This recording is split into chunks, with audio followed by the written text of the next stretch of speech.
一个小国家的死亡其实无声无息，不是炮火齐鸣，不是旗帜倒塌，而是你打开电脑，在海关系统的下拉菜单里，你的国家名字消失了，就像从来没在地球上存在过。2021年冬天，立陶宛商人的一个早上彻底改变了。你想象一下这个场景，你是立陶宛出口商，货柜已装船，报关单已填好，按照惯例登录海关系统选择原产国，结果呢，屏幕上立陶宛这3个字消失了，不是变灰，不是无法选取，而是彻底消失，好像这个国家从未存在过一样。你疯狂按 F5 刷新，甚至打电话给报关行，电话那头传来的声音比波罗的海还冷。对方说：“对不起先生，我们系统里没有这个国家代码，你们的货柜现在就是无主的垃圾，要么原路运回，要么在海上飘到烂掉。这不是网络故障，这是一场经济绞杀。数千个货柜像无头苍蝇在公海打转，立陶宛的企业陷入了集体的歇斯底里。那不仅仅是钱的问题，那是被世界强行孤立的羞辱。你以为这就是最绝望的时刻？错了，真正的噩梦还在后面。”立陶宛转身想寻求帮助时，发现那个最信任的老大哥德国手里握着一把比敌人还锋利的刀。在欧洲经济版图里，德国是跳动的心脏，他们的汽车产业，大众、奔驰、宝马1/3的利润锁在那个巨大市场里。这已经不是普通生意关系，这是戒不掉的毒瘾。当那边的海关只是沉默地关上门，坐在柏林办公室的德国执行长们还没等立陶宛感觉到冷，自己就已经吓出了一身冷汗。他们开始脑补1万种自己被断供、被踢出市场的恐怖画面。这种对于失去暴力的极度恐惧，瞬间转化成了对立陶宛的暴怒。在这些德国资本家的逻辑里，你一个小国想搞外交骨气，那是你自家的事儿。但如果因为你的倔强，害得我们的汽车零件被卡关，财报变难看，那你就成了整个供应链的罪人。于是那把真正致命的刀子被递到了德国人的手里，一场比被海关除名还恶心的背刺大戏在欧洲心脏悄悄上演了。德国商会直接给立陶宛政府发来了一封措辞极其傲慢的信，那根本不是商业建议，那是一张赤裸裸的死亡通知单，意思非常直白，要么现在立刻拆掉那个引起争议的台湾代表处招牌，要么我们把德国在立陶宛的所有投资全部撤走，一个都不留。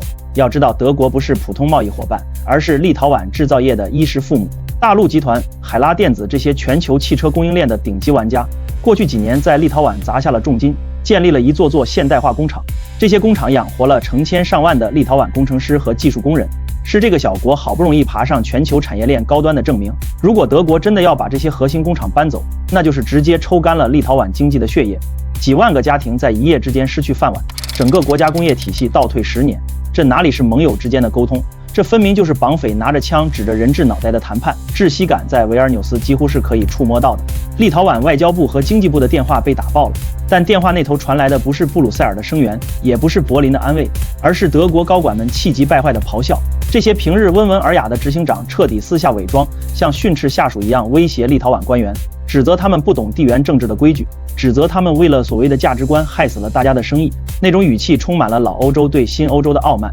仿佛在他们眼里，立陶宛根本不是主权国家，而只是德国工业后花园里不听话的杂工，随时可以被替换掉。立陶宛总理西莫尼特就像是被所有人孤立的异类，站在空荡荡的舞台中央，前面是那个庞大且沉默的背景墙，让人看不清深浅，后面是拿着撤资协议步步紧逼的德国大哥，而周围那些平时一起开会喝香槟的欧盟伙伴呢，他们选择了集体性失明。大家都在看天花板，研究地板花纹，就是没有人敢站出来说一句公道话，因为谁也不想得罪德国这个金主，更不想因为帮立陶宛说话而惹恼那个东方的财神爷。这种被自己人从背后狠狠捅一刀的感觉才是真正的内伤，它摧毁的不仅仅是经济数据，更是立陶宛人对所谓欧洲团结最后的幻想。在那个寒风凛冽的冬天，立陶宛第一次真切地感受到了什么叫做叫天天不应，叫地地不灵。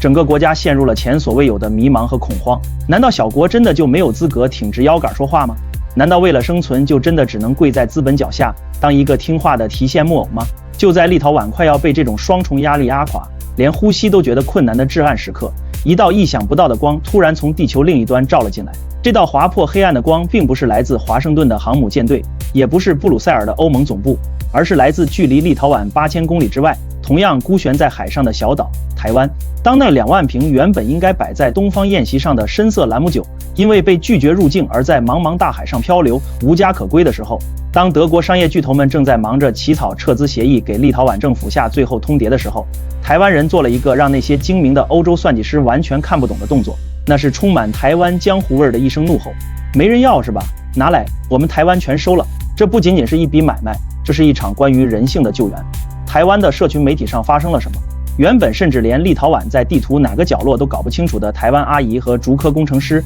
突然开始疯狂搜寻这个国家的名字。那2万瓶兰姆酒在台湾烟酒公司的架上还没摆热乎，瞬间就被秒杀一空，甚至连预购网页都被点到宕机。网络上到处都是找不到酒的哀嚎，大家买的根本不是酒精，买的是一种感同身受的委屈，是一种我看不得老实人被欺负的义气。餐厅大厨都跳出来连夜研究怎么用这款陌生的兰姆酒做成法式吐司和牛排酱汁。这种全民总动员的爆买向世界传递了一个讯号，只要你敢站着不跪，我们就绝对不会让你饿死。对比这个画面会有多讽刺，一边是所谓的欧盟老大哥，为了保住自己的汽车利润，正在一脸狰狞地逼着自己的小兄弟下跪磕头；另一边是素昧平生的台湾人，用新台币下架了立陶宛的焦虑。在那个寒冷的冬天，台湾人用最朴素最直接的方式告诉立陶宛人，你们没有做错，你们也不是一座孤岛。这种来自民间的温度比任何外交辞令都要来得滚烫，它直接融化了立陶宛人心里那块被背叛的坚冰，甚至连立陶宛国会议员都感动地在推特上高呼，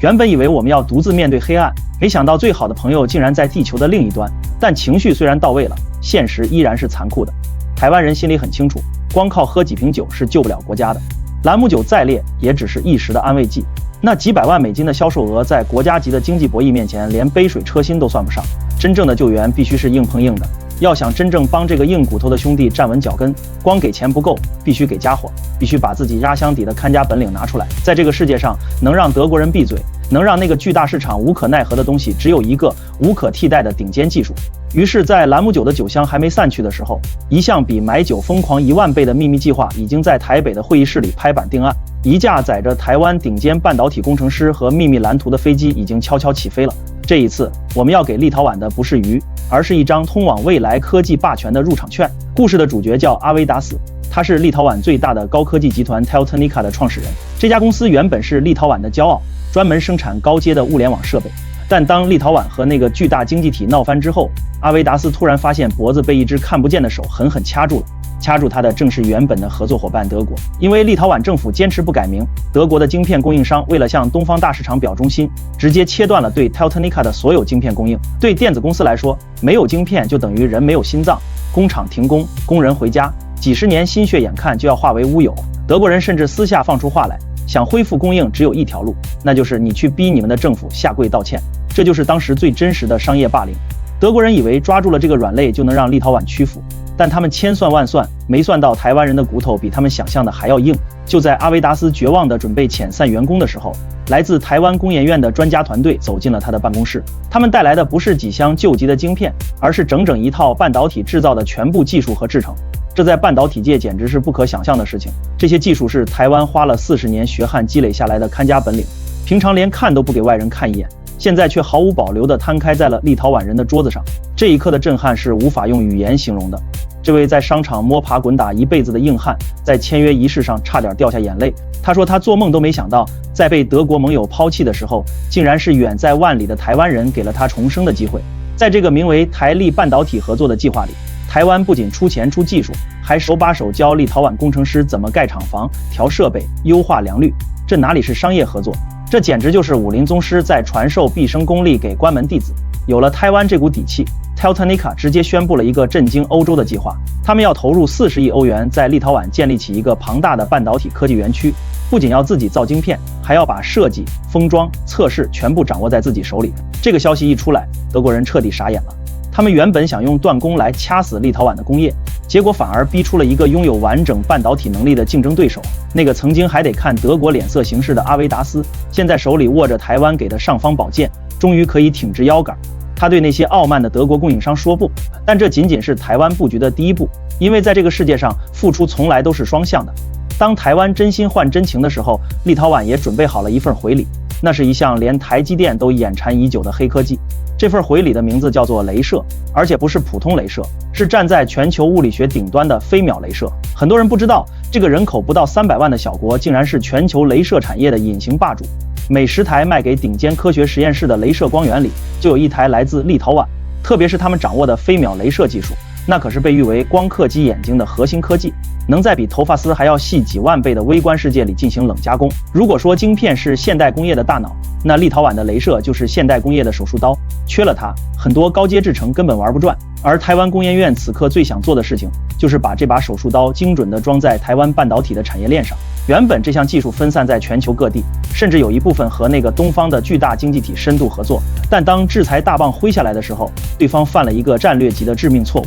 他们为了惩罚立陶宛，竟然切断了双方所有的镭射产业合作，甚至禁止国内企业购买立陶宛的镭射设备。这在当时看来似乎是一招断粮的狠棋，但站在台湾的角度看，这简直就是天上掉下来的礼物，是对方亲手把一块最完美的拼图送到了我们面前。当那个巨大的市场对立陶宛关上大门的时候，台湾的供应链就像是一群闻到血腥味的鲨鱼，迅速扑了上去。一场名为台立镭射中心的惊天布局开始了。台湾不仅直接拿出资金，更是把立陶宛的镭射技术直接引入了南台湾的产业聚落。这种结合产生的化学反应是恐怖的，它意味着台湾在半导体设备领域终于补上了最后一块短板，这才是对德国背刺最响亮的一记耳光。德国人不是怕工厂停摆吗？不是怕供应链断裂吗？现在好了，立陶宛摇身一变，从一个可有可无的零件组装厂，变成了掌握下一代半导体封装技术的关键合伙人。当台湾的晶片加上立陶宛的镭射，这个组合直接锁定在了未来10年的科技制高点上。原本那个打算饿死立陶宛的制裁，最后反而变成了一场去风险化的免费广告。它逼着立陶宛把鸡蛋从一个篮子里拿出来，然后放进了一个更安全、更结实的保险箱里。这种技术换技术的结盟，比任何政治承诺都要坚固100倍。而当你有了不可替代的技术，金钱的滚滚而来就是顺理成章的事情。那些曾经拿着计算器预言立陶宛会破产的分析师们，此刻恐怕正看着那张刚刚出炉的财报发呆，因为上面的每一个数字都在狠狠嘲笑他们的无知。立陶宛对那个巨大市场的出口虽然归零了，但他们对印太地区的出口却奇迹般暴涨了60%以上。这个原本被视为唯一的饭碗，其实只占了立陶宛经济版图里微不足道的一小块。丢掉了这一小块馊掉的馒头之后，立陶宛反而吃到了一桌来自太平洋的满汉全席。这不仅仅是数字的游戏，这是一场关于生存逻辑的彻底重组。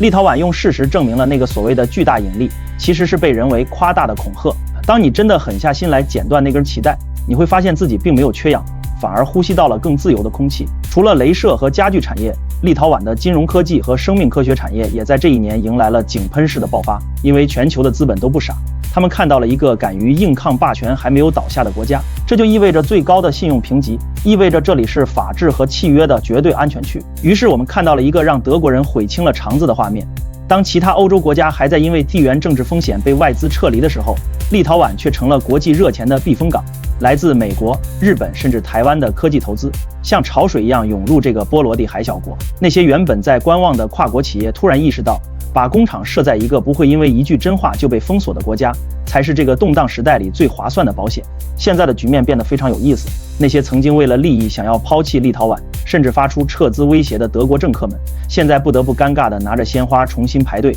想要修补这段被他们亲手撕碎的关系。因为在这个用实力说话的桌子上，立陶宛已经不再是那个可以随便牺牲的棋子，而是一位你必须正眼相看的赢家。他们赢不是因为运气好，而是因为他们赌对了一个被世界遗忘的真理。这个真理就是在这个比拳头大小的残酷世界里，骨气才是最硬的货币。立陶宛的这场逆袭不仅仅是经济数据的反弹，它更像是一面照妖镜，照出了大国政治的虚伪，也照出了小国生存的无限可能。回过头来看，当初那些拿着计算器劝立陶宛投降的德国精英们，其实犯了一个最大的逻辑错误。他们以为小国的命运只能是依附，只能是看大国的脸色吃饭，但他们忘了，在这个科技决定一切的时代，一个国家的分量不再取决于你的领土有多大，人口有多少，而取决于你手里的技术有没有不可替代性，取决于你在面对霸凌时敢不敢亮出你的刺刀。这就是为什么台湾会毫不犹豫地选择站在立陶宛身边。这不仅仅是因为那2万瓶兰姆酒的情谊，更是因为我们在立陶宛的身上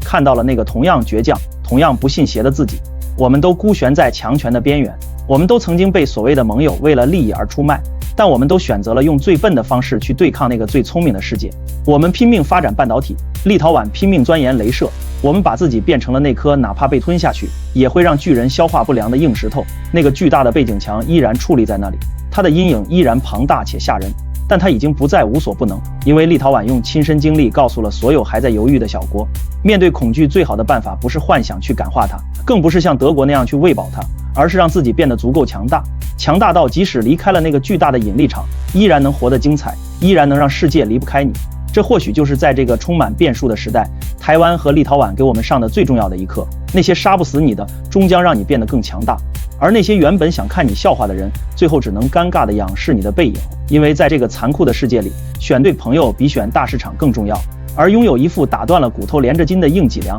才是我们留给后代最昂贵的传家宝。你现在就能看到，当初那些被逼入绝境的小国，正在用技术、用骨气、用不屈的精神，重新定义什么叫做真正的大国。下一期我会告诉你，这场反转背后还有多少我们看不见的暗棋正在深处运作，别错过。我是那个只讲真话的时事博主，喜欢这次深度解密，记得点赞、收藏、订阅，打开小铃铛，咱们下期见。